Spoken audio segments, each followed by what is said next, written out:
Living Local Carolina with Katie Turner. Local trends, shopping, dining, and more. This is Living Local Carolina.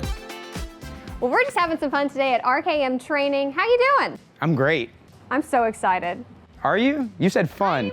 I am apprehensive, to be honest, but I am excited. You have a lot to teach me. Yes, it's normal to be nervous when we start talking about violence or someone hitting you or something like that, but what we try to do is make it digestible and a little bit fun so it's not quite so intimidating. All right, so let's start at the beginning. You have different courses that you offer here that people can take to help them learn how to fight better? Yeah, we have self-defense courses for just the regular person who's concerned about violence in the street or something like that.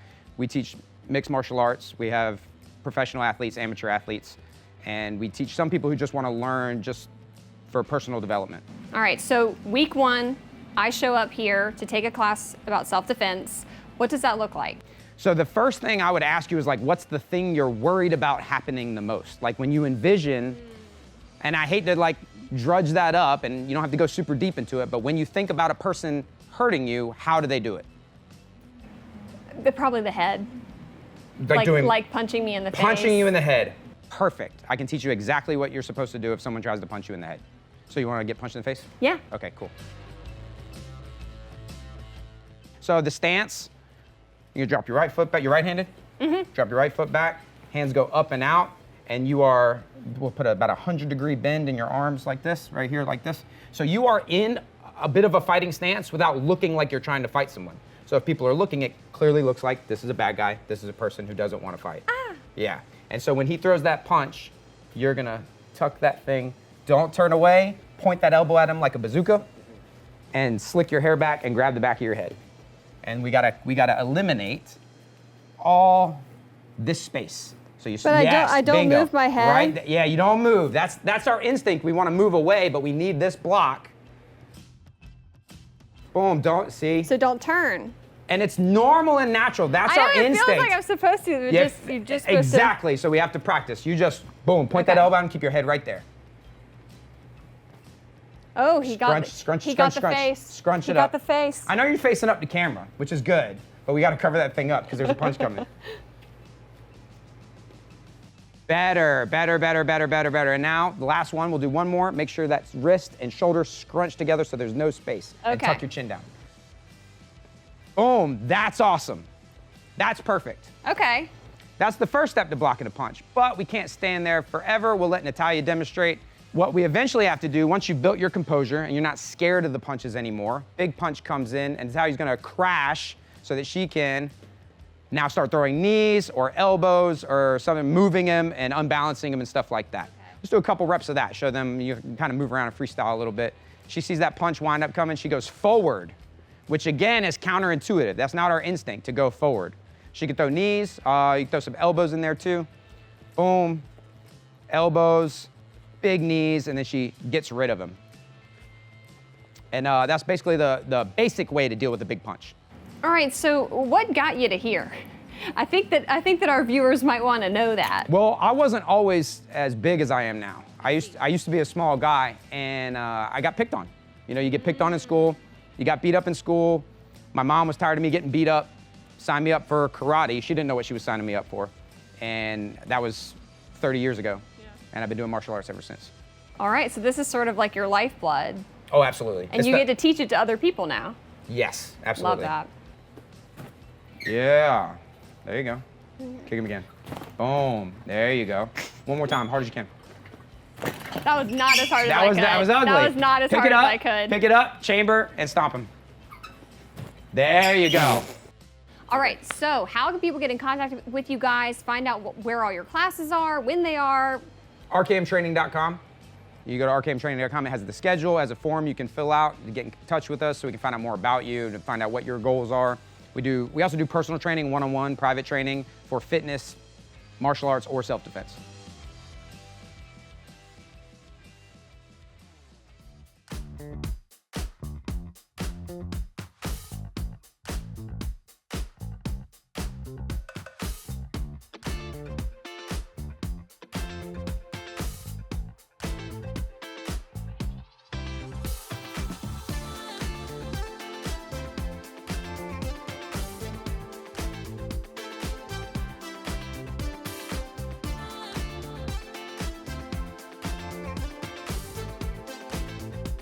We'll be back right after this break with more Living Local Carolina.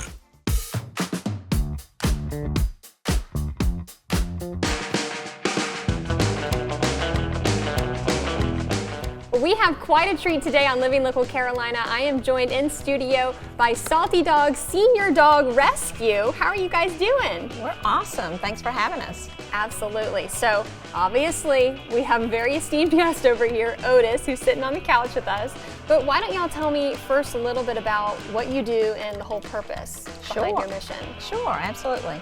We are a senior-based rescue. We only take dogs 6 and older. We get dogs from owner surrender as well as from shelters. We started in May of 22, and we are a 501c3. We are totally operated by volunteers, located in Pawleys Island, but we have fosters as far north as Little River and as far south as Charleston. And then we adopt out animals out of state. We've had people come 4-6 hours just to adopt some of our senior dogs.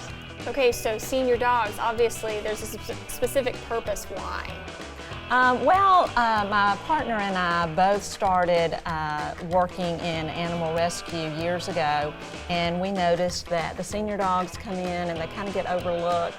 People are looking for puppies or younger dogs, and most of these dogs have already been in a home, so they are surrendered or dropped off at a shelter, and then they just are there kind of overwhelmed, never been in that type of environment before. So we just felt a need to come and draw those dogs out, put them in a foster home as opposed to a shelter, and then focus more attention on them so that they get adopted. You're closing that gap for dogs like Otis. Yes. We enjoy what we do. We also, another thing that is important to us is estate planning. We really feel like people need to focus on what's going to happen to their animals should something happen to them. Too many people assume that family or friends are going to take their dog, and actually cats as well, and then what happens is they get dropped off at a shelter instead.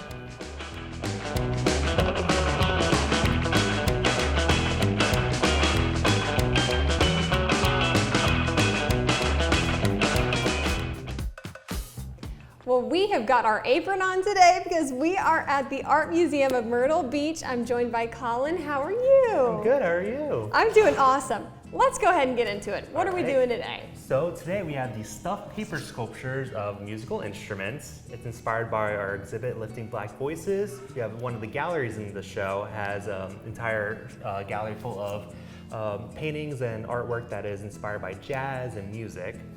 So this is a pretty simple project, but still it gives you really cool results. So the first step for this is you're going to print out either some type of musical instrument, it could be whatever you'd like. We have some tubas here. And after you print them out, you're going to cut them out, and then you're going to get another sheet of paper and you're going to trace the outline of the instrument. Okay. So you just go around, and it doesn't have to be nice and neat. You can do it a little quick, you can do a little sketchy, which I like to do.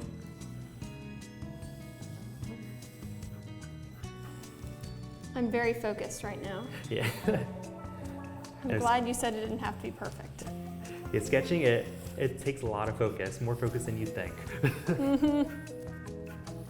Okay. All right. So yeah, once you have that all sketched out, you'll end up cutting it out. Okay. But thankfully, we already have these two examples already cut out. Yay! So yeah, I can skip that step. Yay! Yeah. Okay. So yeah, once you cut them out, you will have, of course, two pieces of paper, and what you want to do is first staple half the papers together. So I did it kind of a little strategic spot so we can still kind of have some areas where we can end up stuffing the paper in there. So I did some like at the top, and I just did some of the sides too, leaving openings up here and also here at the bottom as well. But after you get it stapled together, you get to decorate it. And okay. Of course, this is completely up to the artist how you would want to decorate it, using whatever colors, whatever types of patterns. It's completely up to you. Let's do it.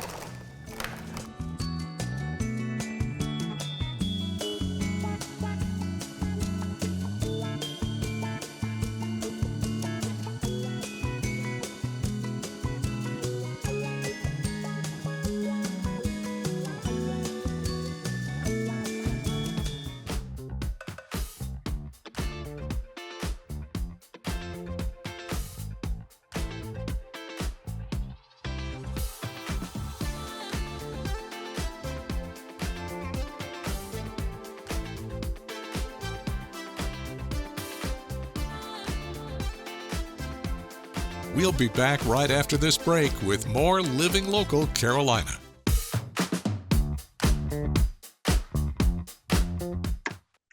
Good morning. Thanks everybody for joining us today on Living Local Carolina. Today I'm joined by Will from Dreamwalkers. How are you doing? Good. Awesome. I want you to go ahead and tell me your story. Okay. Guess I can start from the high school days.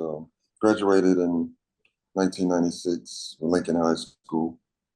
Was born and raised on the McClellanville area in South Carolina. Played football, basketball, baseball, and pretty much excelled in football. Got a scholarship to play at Johnson C. Smith University in Charlotte, North Carolina. Played there for a couple of years and got injured. Well, actually, I played basketball and football at college. Yeah, I was like the only freshman playing football and basketball. At the end of my sophomore, actually, it was the last spring game, I got injured making a tackle. The injury was I fractured my C4, C5 vertebrae. My parents flew up there. They quit their jobs, and I was with them for every day for like 4 years straight before my mom passed. But with Dreamwalkers, that's a little bit of the background. With it is geared towards athletes like in my position, and it will be like a resource, outreach to help them with certain things like transportation, whether it's spiritually, physically, mentally. It's something to help people that's in my position. But it's not limited to athletes, but it's geared towards athletes. Gotcha.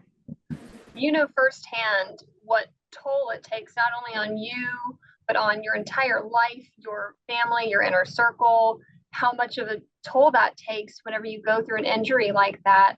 What has your recovery been like over the years, and how has your family helped you through that? Oh man, like I said, the day of my injury, I was with my parents. I'm grateful for every moment that they were there. I had a lot of friends and family that, call and check and come by. Those two are there every day. Like, I couldn't ask for better parents than that. Mm-hmm. So now you're able to pay it forward and help people in similar situations. You said it a little bit before, but what are some of the resources that Dreamwalkers helps out with? If I have the funding and backing from the community, I'll give away as much as possible. It doesn't matter. My goal is to help others out in my position. So are you able to provide like equipment? You were saying transportation. What does that look like? It was just like some folks need to go to the doctor, or someone need to go out with their family. They're having family functions and they're stuck at home.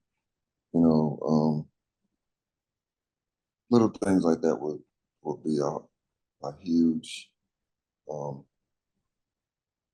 plus for someone's family. Mentally, I would want to have physical therapy, someone that deal with mental health, or therapists, just different outlets, like with people in my position that they can reach out. Don't forget to like our page on Facebook and follow us on Instagram and Twitter. How to use the QR code. Just open the camera app on your smartphone, iPad, or tablet. Point your device at the QR code so the QR code appears on your screen. Your device will recognize the QR code and show you a notification. Click that notification and you'll come to our website.